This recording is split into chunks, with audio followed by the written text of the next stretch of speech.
Advocate വീണ നായർ. ഇപ്പോൾ ദാ നമ്മൾ ഈ കാര്യം CPIM വളരെ ഗൗരവത്തോടെ ചർച്ച ചെയ്യുമെന്നാണ് കരുതിയത്. ഇന്നൊക്കെ ഈ കാര്യത്തിലൊക്കെയുള്ള അപ്ഡേറ്റുകൾ ഇതിനോടകം തന്നെ വന്നിരിക്കും എന്നൊക്കെ നമ്മൾ പ്രതീക്ഷിച്ചിരുന്നു. ഇന്നലെ അവൈലബിൾ സെക്രട്ടേറിയറ്റ് ചേരുമ്പോൾ അവിടെ നിന്ന് വന്ന തീരുമാനം, അത് പുറത്തു വന്നത് തൽക്കാലത്തേക്ക് ഇങ്ങനെ ഒരു രാജിയുടെ ആവശ്യമില്ല, അത് ആവശ്യമില്ലാത്ത കീഴ്വഴക്കങ്ങൾ സൃഷ്ടിക്കലാകും എന്നുള്ളതാണ് അവൈലബിൾ സെക്രട്ടേറിയറ്റിൻ്റെ തീരുമാനമായി വന്നത്. ഇനിയിപ്പോൾ ഇതുവരെ ഈ വിഷയം ചർച്ച ചെയ്തിട്ടില്ല, ഇപ്പോൾ ചർച്ച ചെയ്യുന്നുണ്ടാകണം എന്ന് നമ്മൾ കരുതുകയാണ്. രാവിലെ സംഘടനാ കാര്യങ്ങൾ, പാർട്ടിയുടെ സമ്മേളനമൊക്കെ നടക്കുന്നത്, അതൊക്കെ ആ പാർട്ടിയുടെ കാര്യങ്ങളാണ്, അത്തരം കാര്യങ്ങളിലൊക്കെ തീരുമാനമെടുക്കേണ്ടതുണ്ട് എന്നൊക്കെ പറയുകയാണ്. അപ്പോൾ ഇത് വളരെ പ്രധാനപ്പെട്ടൊരു വിഷയമാണ്. ഇത്തരം കാര്യങ്ങളിൽ ഈ പാർട്ടിയിൽ നിന്ന് നമ്മളൊരു നിലപാട് പ്രതീക്ഷിക്കുന്നുണ്ട്. അങ്ങനെ ഒരു യോഗത്തിൽ ഇതുവരെ ഈ ഒരു വിഷയം ചർച്ച പോലും ആയിട്ടില്ല. ഉച്ചവരെ ഈ യോഗം ചേർന്നിട്ടും അതിനേക്കാൾ മുൻഗണന മറ്റു ചില കാര്യങ്ങൾക്ക്, ഞാൻ പറഞ്ഞതുപോലെ പാർട്ടിയുടെ കാര്യങ്ങളുണ്ട്, നമ്മൾ ചെറുതാക്കി കാണുന്നില്ല. പക്ഷേ എങ്കിൽ പോലും ഈ ഒരു വിഷയത്തിൽ ഇപ്പോഴും ഒരു തീരുമാനത്തിലേക്ക് എത്താൻ ഈ പാർട്ടിക്ക് കഴിയുന്നില്ല എന്ന് പറയുമ്പോൾ വീണ്ടും രക്ഷിക്കാനുള്ളൊരു തത്രപ്പാടിൽ പാർട്ടി മുന്നോട്ട് പോവുകയാണോ അഡ്വക്കേറ്റ് വീണ നായർ?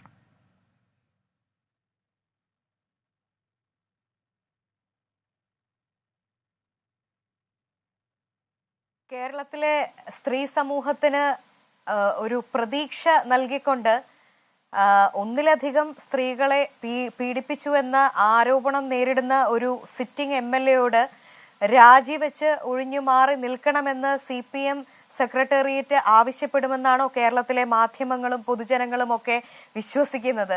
നിങ്ങളൊക്കെ അങ്ങനെ വിശ്വസിക്കുന്നുവെങ്കിൽ ഞാൻ ഒട്ടും തന്നെ അങ്ങനെ വിശ്വസിക്കുന്നില്ല. കാരണം അതിൻ്റെ ഒരു ലാഞ്ചന പോലും കഴിഞ്ഞ എത്രയോ ദിവസങ്ങളായി നടക്കുന്ന മൂവ്മെന്റിന്റെ ഭാഗമായിട്ട് വരുന്നില്ല.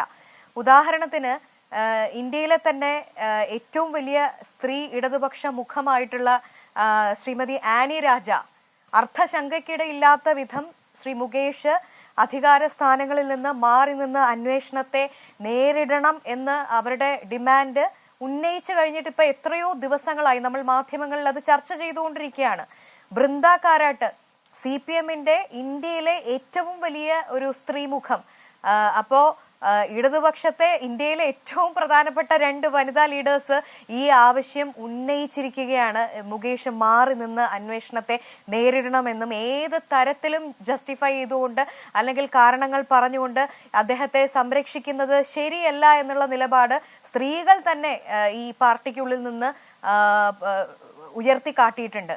ഇതുകൂടാതെ CPM എന്ത് ക്യാപ്സൂള് അടിച്ചു കൊടുത്തു കഴിഞ്ഞാലും അതുപോലെ വിഴുങ്ങുന്ന ശബരിമല സ്ത്രീ പ്രവേശന വിഷയത്തിലായാലും കോടികൾ ചിലവാക്കി നടത്തിയിട്ടുള്ള വനിതാ മതിൽ കെട്ടലിലായാലും ഒക്കെ കൂടെ നിന്ന 100ഓളം ഇടതുപക്ഷ മനസ്സുള്ള വിവിധ മേഖലയിൽ നിന്നുള്ള സ്ത്രീ റൈറ്റ്സിന് വേണ്ടി വാദിക്കുന്ന ഇടതുപക്ഷ ആഭിമുഖ്യമുള്ള വനിതകൾ 100 പേരാണ് ശ്രീ മുകേഷ് രാജിവെക്കണമെന്ന് ആവശ്യപ്പെട്ടുകൊണ്ട് അവരുടെ ആവശ്യം ഉന്നയിച്ചിരിക്കുന്നത്. എന്നിട്ടിപ്പോ എത്ര മണിക്കൂർ കഴിഞ്ഞു? എന്ത് നിലപാടാണ് ഈ സർക്കാരിന്റെ ഭാഗത്തു നിന്ന് ഉണ്ടായിട്ടുള്ളത്? ഇപ്പോ സത്യത്തിൽ ഈ ഡിസ്കഷന് കയറുന്നതിന് മുമ്പ് വളരെ ഞെട്ടിപ്പിക്കുന്ന മറ്റൊരു വാർത്ത കേട്ടിട്ടാണ് ഈ ചർച്ചയ്ക്ക് വന്നിരിക്കുന്നത്. അതായത് ബ്രോ ഡാഡി എന്ന് പറയുന്ന ഒരു സിനിമയിൽ അഭിനയിക്കാൻ പോയ ഒരു സ്ത്രീയെ, അതിന്റെ അസിസ്റ്റന്റ് ഡയറക്ടർ മൻസൂർ എന്ന് പറയുന്ന ഒരാള് സോഫ്റ്റ് ഡ്രിങ്കിൽ ലഹരി കലർത്തി മയക്കി പീഡിപ്പിച്ചു എന്ന് പറഞ്ഞ വാർത്ത. കൃത്യമായിട്ട് ആ സ്ത്രീ പറയുന്നത് കൊല്ലത്തെ ക്ലാപ്പനയിലെ കുഞ്ഞിച്ചന്തു എന്ന് പറയുന്ന LC സെക്രട്ടറിയാണ് ഈ പീഡകനെ സംരക്ഷിച്ചുകൊണ്ടിരിക്കുന്നത്.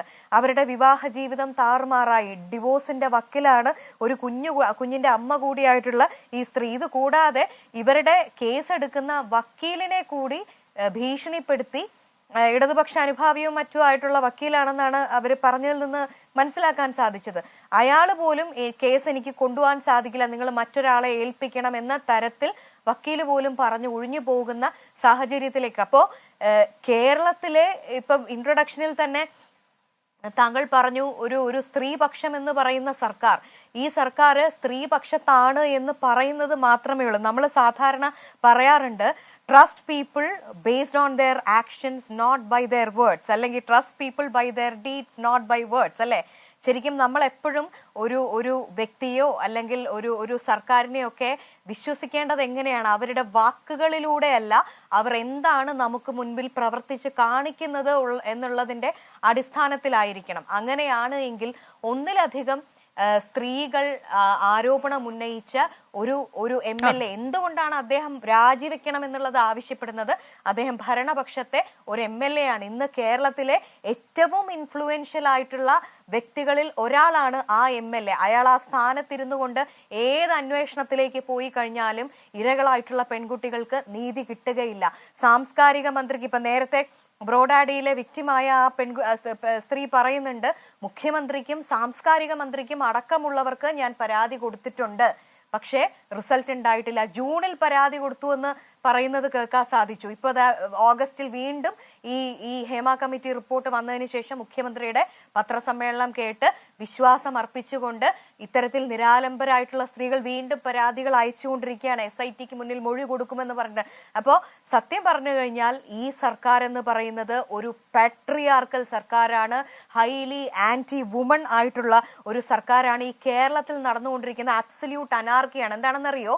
ഒരു സിനിമാ സെറ്റിൽ ജോലി ചെയ്യാൻ പോകുന്ന ഒരു സ്ത്രീക്ക് മയക്കുമരുന്ന് ഒഴിച്ചു കൊടുത്ത് അവരെ പീഡിപ്പിക്കുക എന്ന ഇവിടുത്തെ ലോ ആൻഡ് ഓർഡർ സിസ്റ്റത്തിന്റെ ഗതികേട് കൂടി നമ്മൾ കൂട്ടി വായിക്കണം. അപ്പോൾ ഇടതുപക്ഷം ഭരിക്കുകയാണെങ്കിൽ ഇടതുപക്ഷ ആഭിമുഖ്യമുള്ള ആരെയും, അത് ഒരു ലോക്കൽ സെക്രട്ടറി വിചാരിച്ചാൽ മതി, ഏത് സ്ത്രീ പീഡകനെയും സംരക്ഷിക്കാൻ സാധിക്കുന്നത് എന്നുള്ളതാണ് അവസ്ഥ. അപ്പൊ പിന്നെ ഒരു MLAയുടെ കാര്യം നമ്മൾ കൂടുതലായിട്ട് ചർച്ച ചെയ്യേണ്ട ആവശ്യമുണ്ടോ? ഇതൊരു യാഥാർത്ഥ്യമാണ്. This government is highly anti woman. അതാണ് വീണയുടെ നിലപാട്.